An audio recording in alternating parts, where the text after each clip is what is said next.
Good evening and welcome to News Sources. Now, tonight, if there is an issue that has dominated homes and the hearts of millions of Kenyans, it is the skyrocketing cost of living from a sudden increase in the price of maize flour and sugar.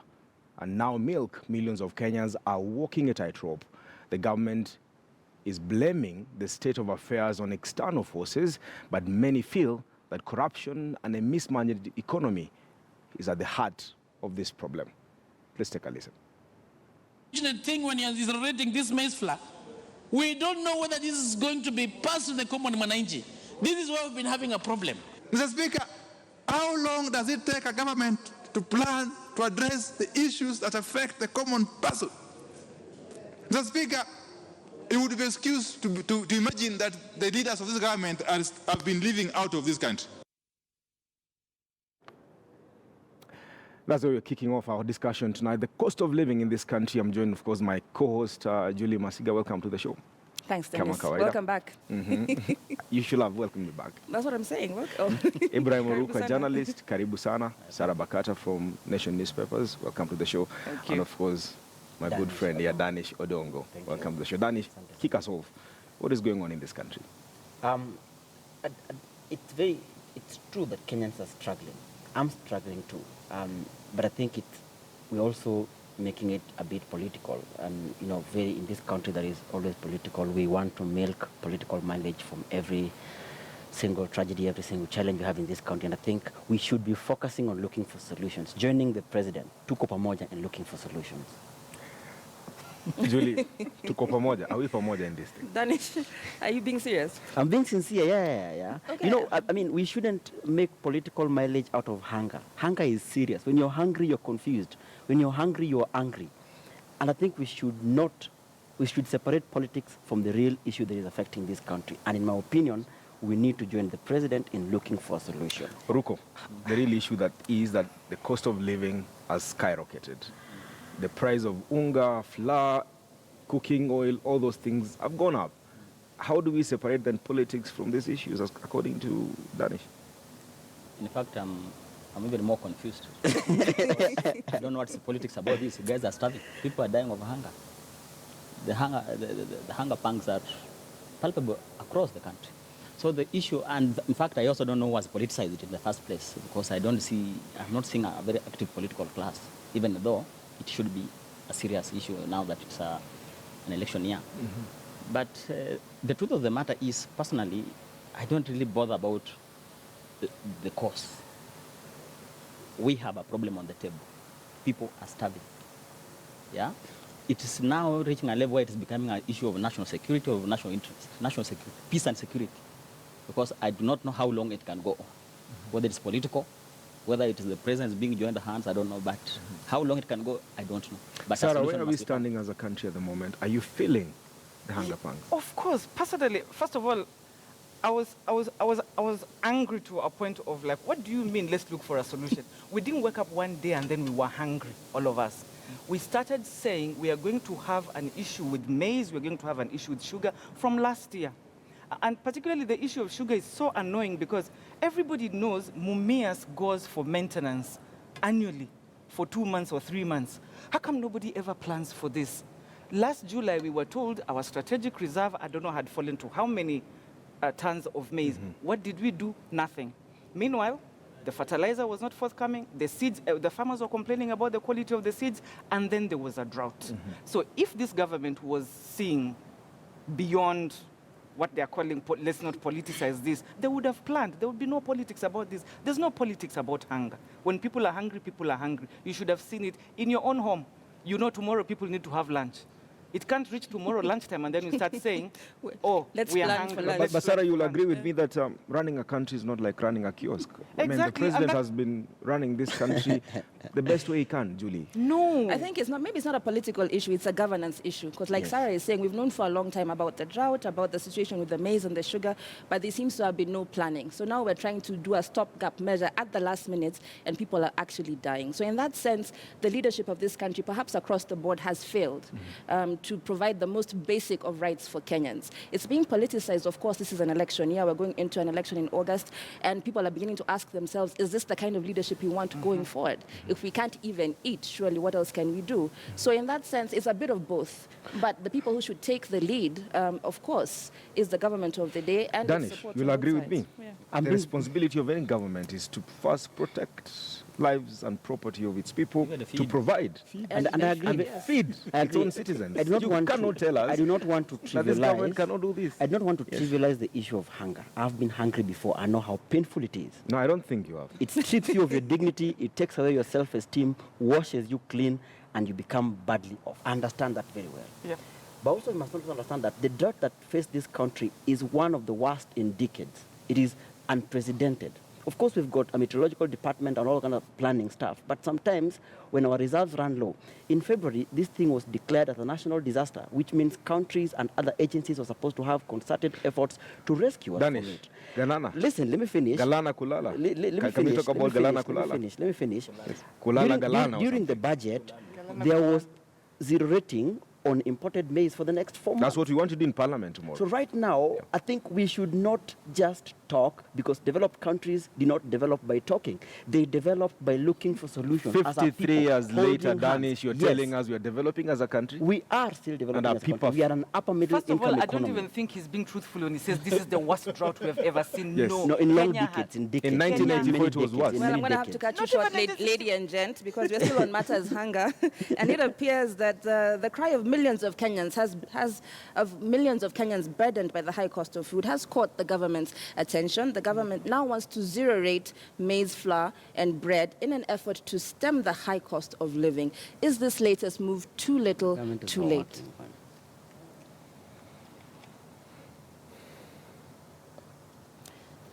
It's a matter of trying to use elastoplast to fix a very big wound at this point in time. Because festering wound. A festering wound. And I go back to my lady friend here, Sarah, said last year in November, we knew that a drought was coming up. We knew we were going to have a crisis with maize and sugar, but plans were not, we talked about the plans, but we didn't implement them, or perhaps we were underprepared. So before we go on, I think we can just see a bite to that effect. Parliamentary budget estimates 2, where he will be asking this House to provide him with resources and reallocate a number of resources where the clause proposes to zero rate and therefore remove from the exempt schedule maize flour, wheat, muslin flour, and ordinary bread. And this is meant to cushion low-income households from high staple prices. So the government has heard our cries, and they're now rushing to do something. But as I was saying before, it is a matter of planning, not being underprepared, as our president once said. Danish, what's your take on this? In my opinion, right now, it's not the time to scrutinize policies that are meant to alleviate the pain. The idea right now is to help people who are hungry, is to help people who are going through a hard time. That should be what concerns every Kenyan, both in the opposition and in the government, including all journalists. I think what we need to do is to see how best can we help people who are hungry. Some of them might die tomorrow, as we politicize and say, Galana Kulalo. Oh, they never did this. Oh, the president is not like a kiosk. The country is not like a kiosk. Surely, why are we being insensitive to the hunger of Kenya? It's We're not about being insensitive, insensitive. because if we don't criticize so that we can move forward and we keep doing things the same way, we're going to be in the same position 2 years from It's now. a matter of planning. So you can't So keep we doing want to the join same for thing with the Have same we result. been down this road millions of before? people I who are mean- criticizing, or we want to be the few who are actually talking solutions? We're criticizing and still looking for criticism is We have about one. Heartless as to, or anybody, entrepreneur, be so heartless as to take advantage of people dying of hunger. But they want money. I think this is a sign of a government that is out of touch with reality. It's a fact. Because we saw this coming for a very long time. If we declared this a national disaster a few months ago, then we should have done something about it. You cannot explain the rising food prices in this country. You cannot explain the rising fuel prices in this country. It shows you that millions and millions of Kenyans are going to bed hungry, and millions are becoming poor every day. So is this economy growing in some people's pockets? It's growing in their mouths. In fact, The even biggest just question. let's set aside the maize and the sugar. Look at the milk. We don't Yes. import this milk from anywhere. This milk is produced Yes. right here in this country, why are the prices rising every single day? It doesn't We make are at the sense. point, Julie, where we are now Why do importing. you assume that cows eat oxygen? They eat grass, Cows and eat there was a grass. drought. Listen, Yeah, raining. there I was think a drought, in which this people should have panel. planned for, In this yes. panel, we've got some of the best investigative journalists. Yes. And it is extremely discouraging if Onsarigo can pick a political theory. I mean, a theorist, people who are saying, oh, their seas and their, ships Lying around the ocean. On the high Yet seas. we have not verified this fact, and we are actually speaking on national TV, telling people that there are ships roaming around in high seas without verifying these facts. The public expects the best of us as journalists to verify our facts before we talk. Okay, I believe what Oruko was saying was somebody told him. That was purely anecdotal. That was not a... We can speak about these solutions, but who's supposed to implement them? Listen, sometimes we tend to really trivialize our contributions to nation building as citizens, yet it is us who owns the power. As a journalist, you have a voice to speak, first of all, by relaying information that is factual. That is the basic expectation. It does not take money, it does not take anything else to do that. What is your training to do? So as journalists, let us be able to feed the public with the honest truth. Yes. The effect of the drought that this country faced, what the government is doing, what the opposition is doing, what citizens are supposed to do to help this country, because there is an element of our own personal responsibilities to help this country. What do you mean? I don't know whether people... Let's escalate this conversation further. Now, this is not the first time in a very long time that the cost of food is becoming a major political headache for a ruling government and a God-sent landmine, so to say, for the opposition. Sugar barons have been accused of hoarding the sugar. Is it bad economics or things are just not adding up? Let's listen to Raila Odinga, the NASA presidential candidate there. The cost of living is beyond reach for millions of our citizens. Na wenzangu, mimi sisemi ya kwamba kwa muda wa miaka hiyo yote we don't have problems. We do. Kama sasa tunajua gharama ya unga imeenda juu, na sisi tuwafanya juu chini kuona ni nini ambayo tutaweza kufanya tuhakikishe ya kwamba tumesaidia mwananchi kushukisha hiyo bei ya unga na sukari na mambo yale mengine. Danish, this is what the government is doing. Yes. It's taking this unga business to parliament. Yes. Solution? It's Bad a politics? solution. It's a solution. It's a solution. Anything small that can be done, either to zero rate or to import more or to, partner with other countries to alleviate the pain of our people, should be welcome by everybody, whether you believe in the government or not. By that, I'm not speaking like I believe in the government. I have my own reservations. I have my own doubt with the government. But on this matter, having been hungry for very many years, having known exactly the effect of pain of hunger, I cannot play and dance on the empty stomachs of fellow Kenyans. And that's why, for me, I welcome this. Sarah, it's interesting listening to Danish. I mean, he speaks like he lives in Congo, he works in Kenya, and goes golfing in Turkana. Question is it a question of zero rating maize? Is it a question of zero rating milk? Or is it a question that millions do not have money even to purchase this? And that is the other issue that we are not looking at. So even if we zero rate all these things, where are these people going to get money to buy the product in the first place? Very many people are losing their jobs. Millions of people have not had jobs for 2 years, 3 years. We're being told the economy is growing at a very good rate. I think 5.6 or going some upwards to that. But people down here are not feeling that. There's no money. Everyone is holding on to the money, and the other factor is that we are going into an election year. So even if you zero-rated maize, you zero-rate bread, I don't know, who's going to buy it? Today, Danish, I can tell you, if you walk into supermarkets, there's milk everywhere. In fact, you can take selfies with it, because nobody wants to touch it. They can't afford it. Am I going to pay rent? Am I going to pay for transport to and fro for school kids, for myself, for my wife, and for I don't know who? Maybe it's a good time for us to discuss our dietary choices. There could be change in Fuji and, cassava and millet. Just so that we are going through the worst drought. Where's the cassava and the millet and it coming from? We must teach our people to adapt. We must teach our people to adapt. Adapt to what? Adapt to Why what? are you Adapt throwing the to what? To responsibility eat back what? on us to Danish, Oruko, is this likely to be the election issue in August? Obviously it Or will. many other things will come up before that time? Obviously it will, but let's not go there. People are dying. People are dying. People have no food on the table, first of all. So let's not talk about August. As he says, I think he's lying when he says that he has been there. He has never been there. He's a well-fed boy, as you can see. And then So the he's only lying. thing we're advocating for, we are calling for now is preventive now, measures. and now, not Yes. tomorrow. Because the government had the capacity, by the way, to give people free maize flour, free, maybe to save a situation. We're not a socialist Anybody who is country. dying out of lack of food is a serious problem. So don't tell me about August. Let's just deal with the problem now. In 2008, when the problem, with a similar problem, I think we saw government opening its national strategic reserve. And they were maybe national, NCPB was selling unga, you know, at a cheaper price. In fact, that's the time they came up with the 5 kilo Yes, pack, yes, 10 yes, kilo yes. pack. Julie, Yes. listening to What the is happening president, now? You can't see that. he seems and sounds and looks like a very concerned human being. Do you feel it? I believe him. I don't doubt him. I don't think anybody would be so heartless as to watch his Thank people dying and not have. However, the government should plan for situations like this, I for agree. disasters and for situations of drought, because it's cyclical. It comes and it goes, and nothing ever seems to get done about it. So that would be my point. Absolutely. But true. then when do we Absolutely open right. up the national strategic reserve? When? What are we waiting for? Why is that mess there? Right, well, from one sticky issue to another. And now this is one scandal the government fiercely fought, calling it a lie by the opposition and the media. But the chickens have come home to roost. The U.S. government has suspended funding to the Ministry of Health, citing corruption and a weak accounting system. The funding, which is likely to have far-reaching effects on many operations, has been dismissed by the government as a small portion of the overall funding. Let's listen in. Money that the United States government has given has itself been misappropriated. But there are reports of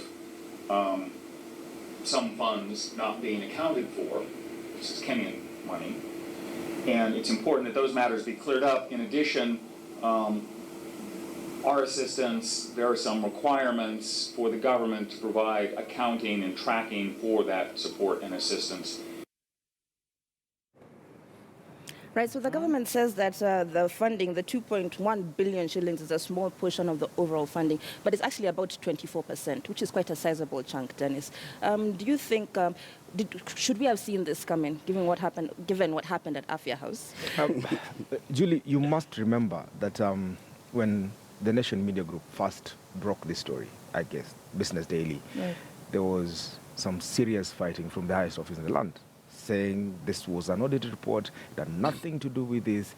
It is a continuous process. We're even educated to understand what an audit report is for some time, for a few weeks, until finally we realized that relatives of people in power are being defined as disadvantaged, and they're getting contracts and supplying tenders, everything from government. So this was coming. It was meant to come. And if it wasn't for the US government sending a circular out there, talking about it, trust me, we'll have again dismissed it with the contempt it deserves, the way we do it in this country. Danish, so should we politicize this particular issue, or again, is this just a matter of operations between governments? The last statement really broke my heart, that it's a very small percentage of the entire funding. That shows a lot of lethargy, plus we are not seeing a radical amputation method to deal with the gangrene of corruption. So I believe that it is that casual attitude that is afflicting this country. We are where we are because we carry things in a very casual manner. We say just this, just how many people have died, just this has happened, just this has happened.